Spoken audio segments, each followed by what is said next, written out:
A friend once told me a story. Her childhood home was a haunted house. Take the hallway, for example. The house had wooden floors, and she often heard bare feet walking. It was a soft, damp sort of footstep. Pat, pat, pat, gently pacing through the empty hallway. Even when she went to check, no one was ever there. Or the bathroom, while washing her hair, she'd sometimes feel a cold breeze sweep across her back. Other times, she'd feel fingers tangling through her hair, twisting around her own fingers. But when she turned around in a panic, there was nothing. In the kitchen, the sound of cooking would often echo. Someone chopping vegetables, the bubbling of a pot, or the crackling of frying food.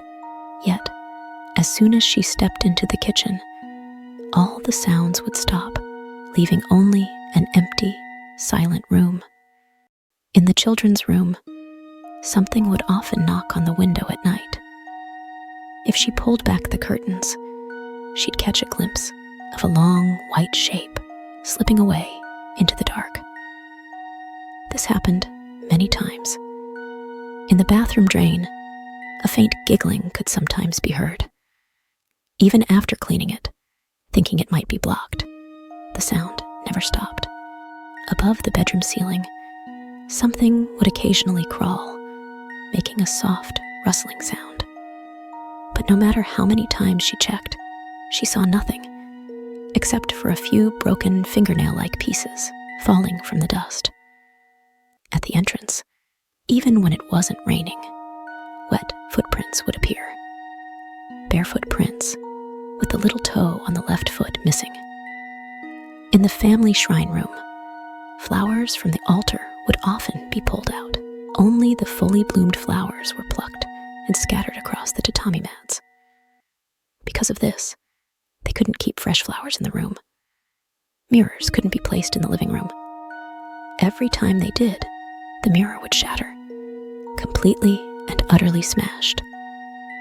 In the toilet, sometimes there was a deep rumbling, like a subway train passing beneath. And occasionally, the rumble would be accompanied by the smell of something burning. On rainy days, a mysterious figure would often appear in the courtyard. You could see it from inside the house, but as soon as you stepped into the courtyard, there was nothing. It would just stand there, unmoving. She only lived in that house until she was 5 years old. Yet she remembered so many strange things. She said there might have been even more incidents she didn't know about or had forgotten. I once asked my parents, why did we live in such a house? Her family had lived in that house since at least her great-grandfather's time. But why had they stayed in such an abnormal place for so long? Well, they told me, She said, confused. those strange things only started happening after I was born. It turns out, her birth marked the beginning of the paranormal events in the house. Not long before she turned 6, the family moved. Nothing strange ever happened in their new home. Even after she moved out to live on her own, no unusual events ever occurred. The strange phenomena were tied to that house alone. Her childhood home no longer exists. The entire village has disappeared, swallowed by the forest, and the road leading there is gone.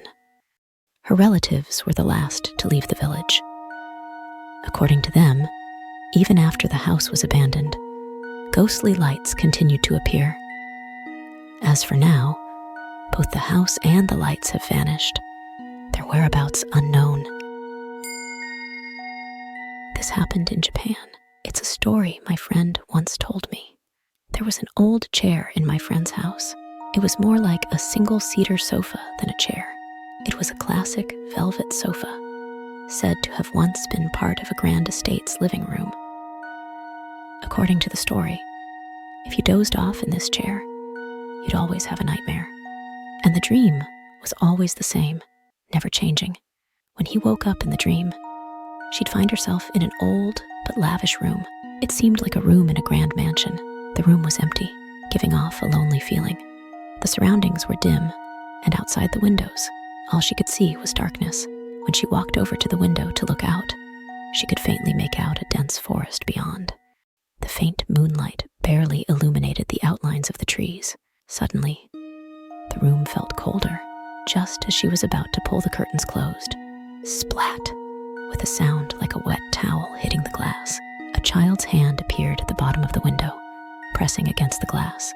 It was a pale, small hand, its short fingers wriggling like caterpillars. As she stared at the hand in shock, another hand appeared. Splat! Another hand came from beneath the window. Splat! Splat! Splat! Splat! Hands kept appearing, one after another, sticking to the glass. Not just from the bottom, but from the top and sides too. They kept coming. Soon, the entire window was covered with hands, blocking out the faint moonlight. The room was plunged into complete darkness. Come play with us. A child's voice came from outside the window. Come play with us. It wasn't just one child. Dozens of children called out together. All right. A voice nearby responded. It sounded close, as if someone was standing right beside her. Immediately, the children let out a high-pitched scream, excitedly shouting, and then a swarm of children's hands wrapped around her body, pulling her under, and she woke up from the nightmare. Could that chair be cursed? I asked her bluntly. She smiled bitterly. Maybe. Why don't you get rid of it? It was my grandfather's. I can't just throw it away. Besides, as long as you don't nap on it, it's actually a pretty comfortable chair. Though the dream was eerie and unsettling, nothing unusual ever happened. As long as we avoid dozing off on it, it's no big deal. To her family, this didn't seem to be much of an issue. But still, who were those children inviting her to play outside the window in the dream? And who was the person beside him, answering them? In Japan, elementary schools used to hold events where students would stay overnight at school during the summer. A few years ago, the nearby elementary school organized one of these events and invited me, the usual host. We're going to have a courage test tonight at the school. Could you tell the kids a ghost story beforehand? The event made me feel nostalgic, and since I enjoy this kind of work, I happily accepted. Should I tell a scarier story? Or maybe just stick to some common ghost tales? The lights in the classroom were turned off, with only a spotlight shining on me. The story wasn't all that frightening, but with the atmosphere of nighttime, school, eerie lighting, and a creepy lady, Maine, all the right elements were there. The kids were very attentive. I gave them a good scare, and as the story went on, they started inching closer to me. Ah, how cute. After all, they're just children, I thought, scanning their faces as I continued the story. When I finished, the lights came back on, and the classroom brightened up. I looked at the children again and felt something was off. There were fewer kids. I couldn't tell exactly how many, but there were clearly fewer than before. Some of the faces I saw while telling the story in the dim classroom had disappeared once the lights were on. I assumed some parents had come to take home the kids who weren't staying for the courage test. The next day, I went to the school to thank them. They paid me for my performance, and I had a great time. I even hoped they'd invite me back next year. I asked the teacher. A few kids went home midway through the night, right? The teacher smiled and said, No, all the kids who participated stayed the whole night. I was puzzled. Huh? I asked.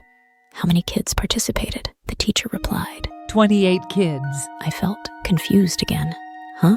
That can't be right. The audio-visual room, which was big enough for 2 classes, was nearly full of children.